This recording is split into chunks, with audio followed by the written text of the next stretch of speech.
নমস্কার বন্ধুরা, তোমাদের সবাইকে জানাই শারদিয়ার প্রীতি, শুভেচ্ছা, অভিনন্দন এবং আমার আন্তরিক ভালোবাসা। তোমরা কেমন আছো? আশা করি ভালো আছো, আমিও ভালো আছি। আজকে আমি তোমাদের সাথে শেয়ার করছি আমাদের পাড়ার পুজো মণ্ডপটা। তো এর আগের দিন একটা ভিডিওতে আমি দেখিয়েছিলাম, তখন কাজ কমপ্লিট হয়নি। তো এখন যেহেতু পঞ্চমী হয়ে গেছে, কাজ তো কমপ্লিট হবেই।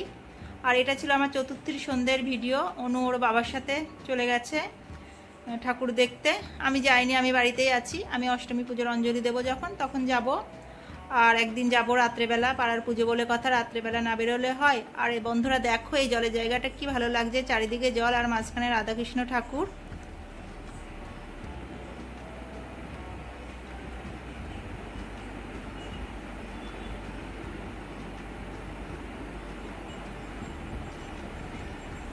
আর এই মন্দিরটা করা হয়েছিল অক্ষরধামের নারায়ণ মন্দিরের থিম। তো অনু এখানে ওর মনের মতন করে ঘুরে বেড়াচ্ছে, যেদিকে খুশি সেদিকে যাচ্ছে, কারণ ভিড়টা কম, তো ষষ্ঠী থেকে ভিড়টা বেড়ে যাবে।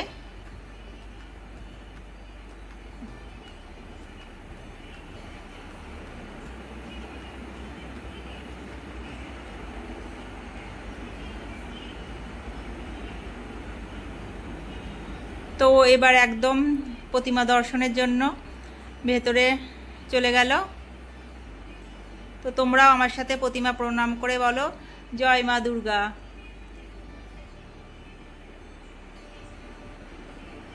এখানে সবাই ফটো তুলতে, ভিডিও করতে ব্যস্ত আছে। তো প্রতিমা দর্শন হয়ে গেছে, ও আবার বাইরে বেরিয়ে চলে এসছে।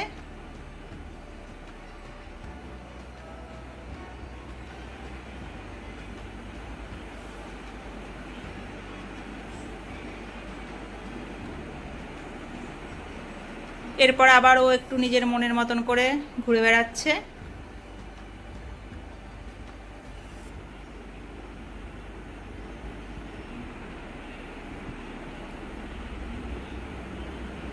দেখো বাইরে থেকে মণ্ডপটা এরকম লাগছে, কতটা সুন্দর লাগছে। তো ওর সমস্ত ঘোরা টোরা কমপ্লিট হয়ে গেল। তাহলে বন্ধুরা, আমার এই ভিডিওটা যদি তোমাদের ভালো লেগে থাকে, তাহলে আমার চ্যানেলটি সাবস্ক্রাইব করে অবশ্যই আমার পাশে থাকবে। টাটা, বাই বাই, ভালো থাকবে, সুস্থ থাকবে। শুভ শারদিয়া, জয় মা দুর্গা।